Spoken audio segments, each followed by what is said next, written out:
الحمد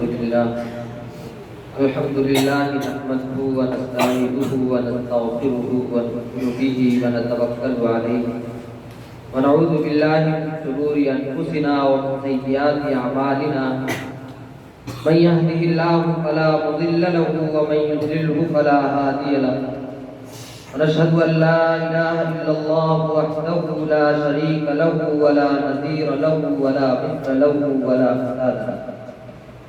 وقال الله تبارك وتعالى في القرآن المجيد والفرقان الحميد: لو أنزلنا هذا القرآن على جبل لرأيته خاشعا متصدعا من خشية الله وتلك الأمثال نضربها للناس لعلهم يتفكرون. صدق الله مولانا العظیم وصدق رسولہ النبی الکریم. میرے عزیز طلباء اور تشریف لائے ہوئے مہمان اکرام، اللہ رب العزت نے قرآن کریم میں ارشاد فرمایا کہ اگر ہم اس قرآن کو پہاڑ پر نازل فرماتے تو وہ ریزہ ریزہ ہوتا. پہلے بھی میں نے یہ بات بتائی تھی، لیکن ایک چیز اس سے اور سمجھ میں آئی، وہ یہ کہ قرآن کریم کو پہاڑ لینے سے انکار کر رہا ہے کہ اس کے اندر اس کی سکت، اور پھر اس کو نبی پاک صلی اللہ علیہ وسلم کے سینے نے قبول کیا. اور ہم لوگ کوئی مثال دیتے ہیں بہادری کی تو یہ بات کہتے ہیں کہ یہ پہاڑ کی طرح سخت. جب ہم بہادری کی مثال دیتے ہیں تو پہاڑ کی دیتے ہیں، لیکن پھر بھی وہ قرآن اس پہاڑ کو اٹھانے سے عاجز ہے. اور اللہ رب العزت نے اس قرآن کو نبی پاک صلی اللہ علیہ وسلم کے سینے مبارک میں نازل کیا.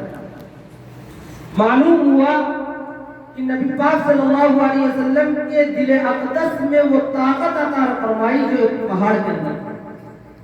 کیوں؟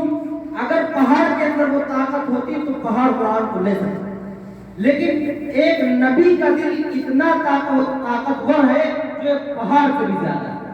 اسی وجہ سے اس قرآن کریم کو یعنی جلالی کلام کو اللہ رب العزت نے نبی پاک صلی اللہ علیہ وسلم کے سینے اقدس میں نازل کیا، اور پھر وہاں سے یہ کلام صفاتی کلام سے منتقل ہو کر ہم تک پہنچا. یہ تو ایک بات یہ تھی کیوں اور کس طریقے سے نازل فرمائے، جو یہ بات سمجھ میں. دوسری بات کہ اللہ کے رسول صلی اللہ علیہ وسلم کے اوپر کیوں نازل ہوا، تو قرآن کریم میں ہے لِتُبَيِّنَ لِلنَّاسِ، تاکہ لوگوں کے سامنے اس چیز کو واضح کیا جائے، بتلایا جائے کہ اللہ رب العزت نے کن احکامات کو نازل فرمائے، اور اسی کی نبی پاک صلی اللہ علیہ وسلم نے محنت کی. آج ایک چھوٹا سا بچہ اس قرآن کریم کو حفظیات کر لیتا ہے. کیوں؟ اس لیے کہ اس کے اندر وہ جو جلال تھا وہ ختم کر کے اس کے اندر جمال پیدا ہوا. اور پھر یہ قرآن کریم کا مقدس، قرآن کریم کا یہ ایک معجزہ ہے اور جو کل قیامت تک باقی ہے. اسی وجہ سے ایک جو چھوٹا بچہ قرآن کریم حفظ یاد کر لیتا ہے تو اس پر کیا انعام ملتے ہیں؟ 3 طرح کے انعام ہوتے ہیں. ایک تو خود حافظ قرآن کے لیے ہوتا ہے، دوسرے اس کے والدین کے لیے ہوتا ہے، تیسرے اس کے گھر والوں کے لیے. 3 انعام ہوئے حافظ قرآن کے لیے. حضرت علی المرتضی رضی اللہ تعالیٰ عنہ کی روایت ہے جس میں کہا گیا جب کل قیامت کے دن حافظ قرآن کو اعزاز سے نوازا جائے گا تو اللہ رب العزت فرشتوں سے حکم فرمائیں گے. دنیا میں تو اللہ رب العزت نے عزت دی ہے اور آخرت میں بھی اعزاز سے نوازا. وَلَلْآخِرَةُ خَيْرٌ لَكَ مِنَ الْأُولَىٰ، اور اللہ رب العزت نے قرآن کریم میں ارشاد فرمایا ہے کہ آخرت میں جو ترقی ہوگی وہ اس سے زیادہ ہے.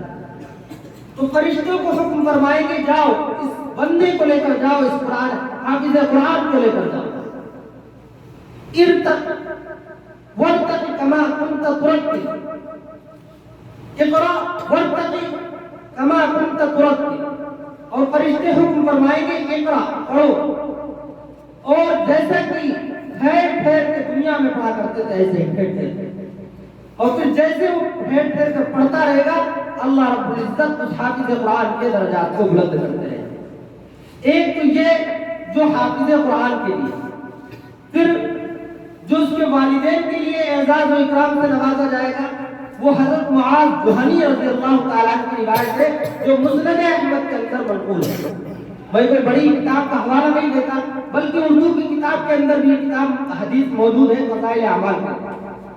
اور معاذ جہنی رضی اللہ تعالیٰ اس قبیلے کے ہیں کہ جو اللہ کے رسول صلی اللہ علیہ وسلم نے ارشاد فرمایا تھا کہ جب کل قیامت کے دن تمام جہنمیوں کو جہنم سے نکال کر جنت میں داخل کیا جائے گا، جو اس میں آخری بندہ ہوگا وہ جوہنی قبیلے کا رہنے والا۔ کیا فرمایا؟ وہ جوہنی قبیلے کا رہنے والا ہوگا۔ اس قبیلے سے حضرت معاذ جوہنی رضی اللہ تعالیٰ عنہ، یہ تو اللہ رب العزت نے ان کے لیے تو رضی اللہ تعالیٰ عنہ کا مسئلہ بھی سنائی دیا۔ یہ نقل کرتے ہیں کہ ان کے والدین کو ایک لباس اور ایک تاج پہنایا۔ البس والداہ تاجا، روایت کے الفاظ یہ ہے البس والداہ تاجا، کہ ان کے والدین کو ایک تاج پہنایا جائے گا جس کی روشنی دنیا کے چاند اور سورج سے زیادہ۔ لیکن ایک یہاں پہ اعتراض ہوگا کہ شاید کہ دنیا کی جو سورج کی روشنی ہے یہ بسا اوقات نقصان بھی پہنچاتی ہے۔ کیوں؟ اس لیے کہ اس کے اندر ایک تپش ہوتی ہے جس کی وجہ سے آدمی پریشان ہو جاتا ہے۔ لیکن اس تاج کے اندر جو روشنی ہوگی وہ یہ تپش والی روشنی نہیں ہوگی، وہ تپش والی روشنی نہیں ہوگی۔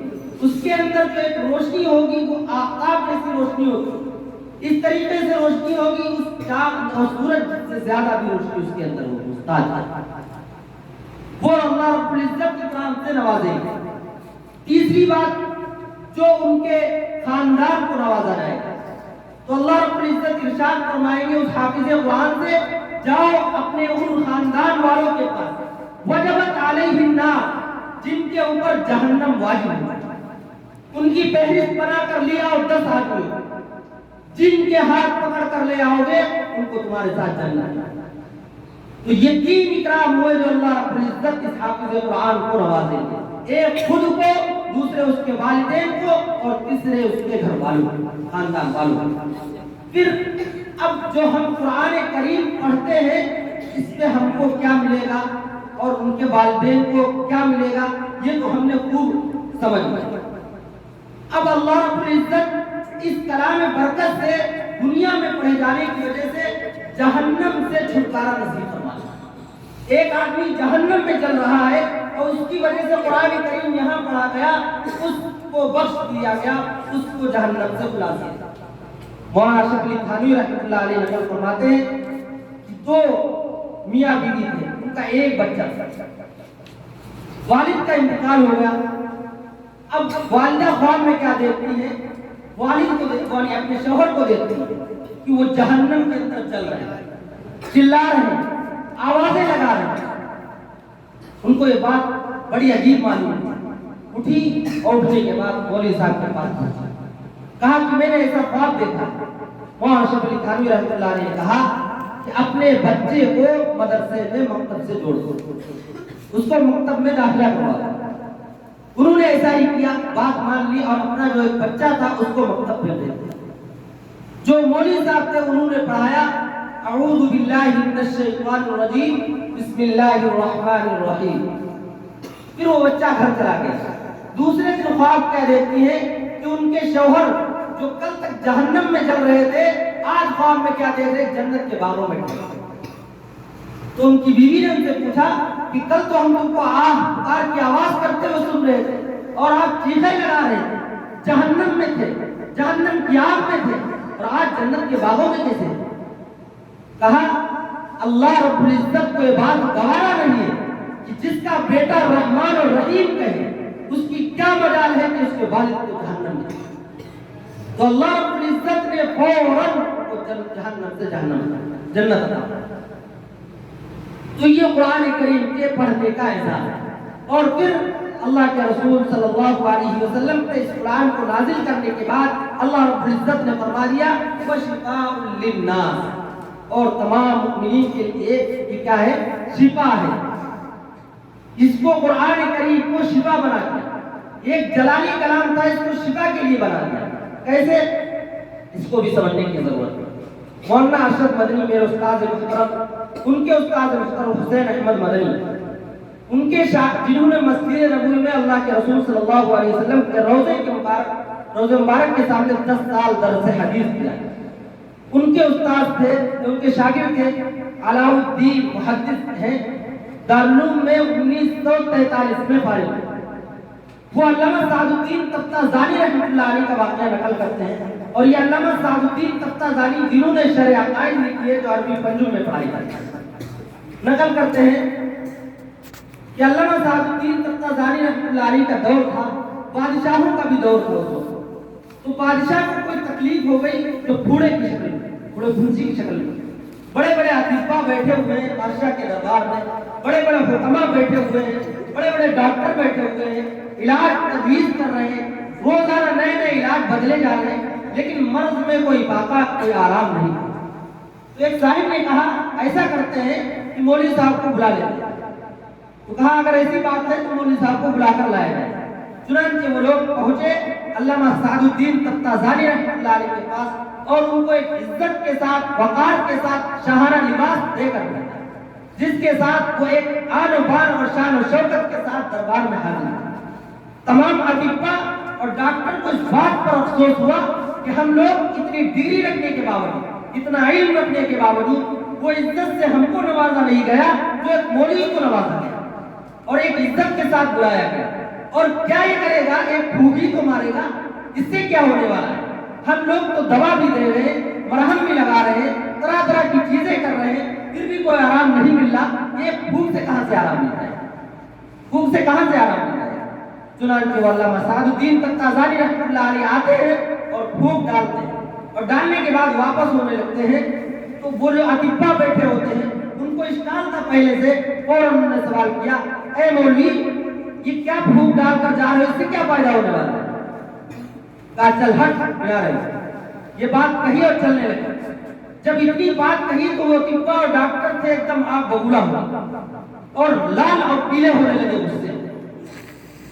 جب لال اور پیلے ہونے لگے وہ تو چلے گئے، تو ان ڈاکٹروں نے پھر بادشاہ سے بات کہی، یہ تو کوئی جواب نہیں ہوا. ہم نے پوچھا اس نے کیا پڑھ کر گئے اور اس میں کیا شفا ہونے والا ہے، اور یہ تو یہ جواب دے کر گئے. ان کو پھر بلایا گیا. بادشاہ نے پھر علامہ سعد الدین تفتازانی کو بلایا. وہ پھر آئے اور کہا بادشاہ سلامت نے کہ اگر آپ کو جواب نہیں دینا تھا تو کم سے کم کچھ اچھے الفاظ کہہ دیتے. یہ کیا بات رہی آپ اس طرح کہہ کر چلے گئے؟ کہا یہی تو میرا جواب تھا. کہا یہی میرا جواب. کہا یہ کس طرح جواب ہے؟ یہ جواب اس طریقے سے ہے کہ میں نے ان کو کوئی مارا نہیں، میں نے ان کو کوئی پیٹا نہیں، نہ کچھ کہا، صرف اتنی بات کہی کہ چل ہٹ. تو پتا چلا میرے لفظوں میں جب اتنی طاقت ہے کہ آپ ببولا ہوئے جا رہے ہیں، لال پیلے ہوئے جا رہے ہیں، جب میرے کلام میں اتنی طاقت ہے کہ یہ اتنے غصے میں ہوئے جا رہے ہیں، تو پروردگار جو احکم الحاکمین ہے، سارے جہاں کا پالنے والا ہے، اس کے کلام میں اتنی طاقت کیوں نہیں ہوگی؟ تو بس جب معلوم ہو گیا جب ہمارے کلام میں اتنی طاقت ہے، اتنی سختی ہے کہ تم اندر سے غصے میں لال پیلے ہوئے جا رہے ہو، تو اللہ رب العزت کے کلام میں کیوں طاقت نہیں ہوگی، کیوں شفا نہیں ہوگی؟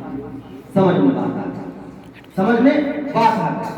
تو یہ میرے محترم بزرگوں اور عزیز طلبا کہنے کی بات تھی کہ قرآن کریم گویا کہ ایک شفا بھی ہو گئی اور قرآن کریم کے یہ وہ فضائل بھی ہو گئے. تو اس سے معلوم ہوا کہ ہم اور آپ اور جہاں بھی رہتے ہیں ایک ایک بچے کو اپنے اس قرآن کریم کی تعلیم سے دیں، اس لیے کہ یہی قرآن کریم پڑھنے والے بچے ہمارے لیے آخرت کے لیے ذخیرہ بنا جائیں گے. تو انشاءاللہ اس پر کوشش کریں گے نا انشاءاللہ. اللہ تعالیٰ سب کو کہنے سننے سے زیادہ